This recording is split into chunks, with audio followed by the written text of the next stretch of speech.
Hello friends, இன்றைக்கி என்னென்னா உருளைக்கிழங்கு வச்சு ஃப்ரெஞ்ச் ஃப்ரைஸ் தான் பார்க்க போகிறோம். ரொம்ப சூப்பராக இருக்கும். நம்ம சரி உருளைக்கிழங்கு நல்லா பெருசாக இருந்துச்சு, சரி அதனால் எடுத்து செஞ்சிடலான்ட்டு. அந்த உருளைக்கிழங்கு ஃபஸ்ட்டு நல்லா கழுவிட்டு தோல் எடுத்துக்கணும். உங்களுக்கு இது நம்ம பர்கர்லாம் வாங்கினா கூட வாங்கி சாப்பிடுவோம் ஆசையாக. அது எவ்வளோ விலை சொல்லுவாங்க பார்த்தீங்களா. நம்ம இதே இன்றைக்கி நம்ம இதை செஞ்சிடலான் தான் சரின்னு மொத்தத்தையும் தோல் எடுத்துடணும். எல்லாத்தையும் அழகாக இப்படி க்ளீனாக எடுத்துடணும். தோல் நல்லா தோல் எடுத்தாச்சு. இது நல்லா உருளைக்கிழங்கு நல்ல உருளைக்கிழங்காக எடுத்துங்க. இந்த மேட்டுப்பாளையம் உருளைலாம் இருக்கும், அதுதான் சூப்பராக இருக்கும். அதை எடுத்துக்க கொஞ்சம் நல்லா தரியாக இப்படி எல்லாமே கட் பண்ணிக்கணும். நம்ம ஒன்று போல் இது நல்லா நீட்டு சைஸாக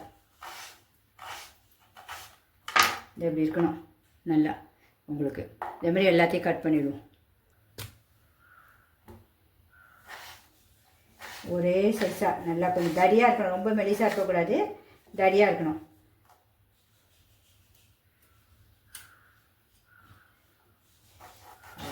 மொத்தமாக கட் பண்ணிட்டேன். இந்த பாருங்கள், இதேமாதிரி மீதி எல்லாத்தையும் நம்ம கட் பண்ணி வச்சுருவோம். நான் ஒரே ஒரு உருளைக்கிழங்கு தான் செஞ்சு காட்ட போகிறேன், ஏன்னா அது பெருசு. இதுவே நிறையா வரும் உங்களுக்கு.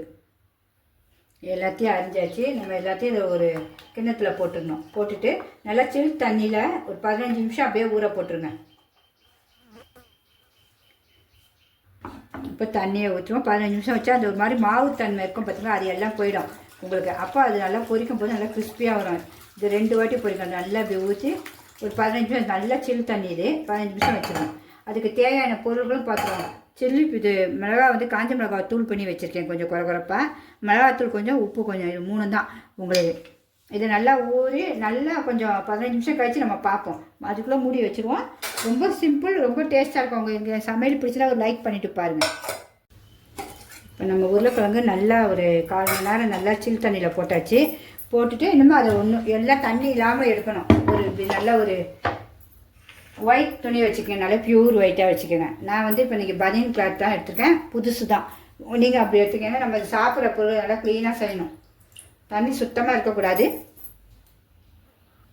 தண்ணி சுத்தம் இல்லாமல் அப்படியே எடுத்து போட்டு நல்லா துடைச்சிடணும். க்ளீனாக எடுத்துட்டு நல்லா ஈர துணியில் வச்சு நல்லா துடைச்சி எடுத்துருங்க. ஈரமே இருக்கக்கூடாது அந்த உருளைக்கிழங்குல. இது நல்லா துடைச்சிட்டு உங்களுக்கு டிஷ்யூ பேப்பர் இருந்தாலும் மேலே போட்டு நல்லா இப்படி ஒத்தி வச்சுருங்க. இதை துடைச்சிட்டு இப்படி நல்லா ஒத்திட்டிங்கன்னா சுத்தமாக தண்ணி இருக்காது. நம்ம அடுத்தது பொரித்து எடுத்துருவோம். இப்படி எல்லாத்தையும் துடைச்சி வச்சுக்குவோம். இப்போ கடாய் கடாயை வச்சாச்சு. ஸ்டவ் பற்ற வச்சு எண்ணெயும் ஊற்றிடுவோம். பொரிக்கிறதுக்க எண்ணெயும் ஊற்றியாச்சு. எண்ணெய் கொஞ்சம் காயட்டும். இப்போ நம்ம உருளைக்கிழங்குலாம் நல்லா துணியில் வச்சு நல்லா தண்ணி எடுத்தாச்சு. நல்லா க்ளீன் ஆகிடுச்சு. டிஷ்யூ பேப்பர்லேயும் துடைச்சிட்டா ஒரு சொத்து தண்ணி கிடையாது உங்களுக்கு. இன்னுமே நம்ம எண்ணெயில் போட்டு எடுக்கணும். இதில் ஃபஸ்ட்டு லைட்டாக வறுத்து எடுக்கணும். அப்புறம் 2வது வாட்டி திருப்பி ஒரு வாட்டி போட்டு எடுக்கணும். ரொம்ப சூப்பராக இருக்கும் இது சுவை. பிள்ளைங்க எல்லாம் விரும்பி சாப்பிடுவாங்க. நம்ம பெரியவங்க கூட விரும்பி சூப்பராக சாப்பிட்ற பொருள் இது. அதனால் இதை கண்டிப்பாக மிஸ் பண்ணாமல் செய்வோம். எல்லாருமே செஞ்சு பாருங்கள். சுவை சூப்பராக இருக்கும், உங்களுக்கே தெரியும் இல்லை. இப்போ நம்ம அப்படியே ஒன்று ஒன்றா போட்டுருவோம். இதில் சின்ன இதாக தான் வச்சுருக்கேன், கொஞ்சம் கொஞ்சமாக பொரிச்சிக்கலாம். ஏன்னா இது 2 வாட்டி நம்ம பொரிக்கணும்.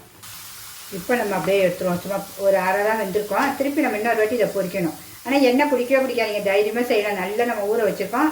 எந்த மாவும் போல் இயற்கையாக செய்கிறோம் நம்ம.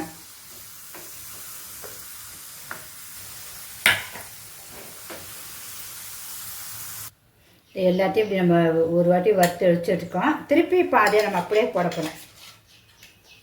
அதுதான் கொஞ்சம் நல்லா முருவலாக சூப்பராக வரும் உங்களுக்கு, கிறிஸ்பியாக. கொஞ்சம் கொஞ்சம் தான் போட்டு எடுக்கணும். நம்மளுடைய ஃப்ரெஞ்ச் ஃப்ரை ரெடி ஆகிடுச்சு. இப்போ பாருங்கள், இப்போ பாருங்கள். இது போடும்போது எவ்வளோ சவுண்டு மட்டும் வருது பாருங்கள், நல்லா கிறிஸ்பியாக. பார்த்தீங்களா, இது மாரி தான் நல்லா சூப்பராக இருக்கும். சாப்பிடையும் அவ்வளோ டேஸ்ட்டாக இருக்கும். நம்ம என்ன உப்பு போடல, மேலே தான் தூவ போடுறோம்.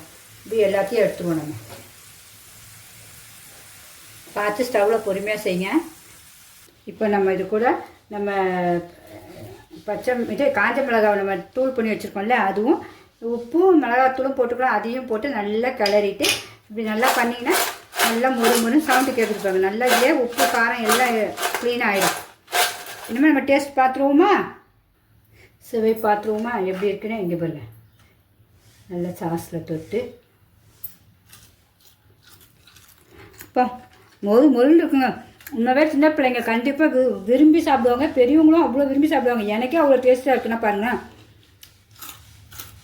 அந்த மொய்முறுப்பு தெரிஞ்சா பாருங்க நான் சாப்பிட்றதுல அவ்வளோ சூப்பராக இருக்குங்க.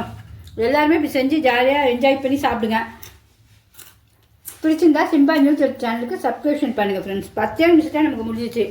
இது ஒரு பிளேட் 300, 400, 200ன்றாங்க. நம்ம அழகாக அப்படி ஒரு உருளைக்கிழங்கு தான், ஒரே உருளைக்கிழங்குல எவ்வளோ செஞ்சுருக்க பாருங்கள். ஓகே ஃப்ரெண்ட்ஸ், பாய்.